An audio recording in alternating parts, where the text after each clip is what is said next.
This season's blazing sun has landed Georgia in what the experts call a level 1 drought. Good evening, I'm Calvin Sneed. And I'm Latricia Thomas. The state has imposed new guidelines to conserve water, which you could be fined for not following depending on where you live. News Channel 9's Kelsey Bagwell tells us more. Kelsey.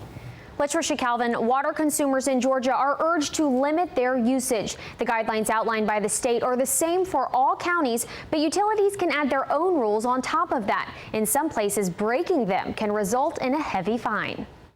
In northwest Georgia neighborhoods, sprinklers are turned off. Hoses are unused. We feel out here that we've kind of got to stay a step ahead of the situation. The Environmental Protection Division requires water companies to tell their customers when they declare a drought. They ask residents to avoid watering outside during the heat of the day on the even-odd schedule. Residents with odd-numbered addresses can water outdoors on Tuesdays, Thursdays, and Sundays.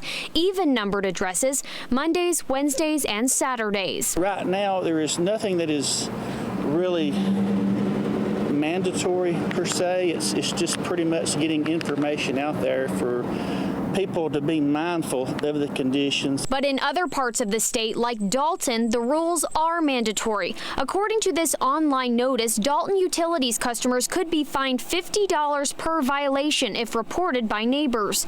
As restrictions to conserve water strengthen for everyone, so does the risk of fire. With everything being so dry, it doesn't take much to get a fire to moving now. The Georgia Forestry Commission has already seen 9 fires since July in their region. Daryl Jackson says they only had 1 by this time last year. If this continues and as the fall comes in and as the leaves starting to fall and stuff, it could really turn into a mess. The Georgia Forestry Commission says they expect more fires if the drought persists. Hear how that could affect when the burn ban will be lifted, coming up on News Channel 9 at 6. Latricia.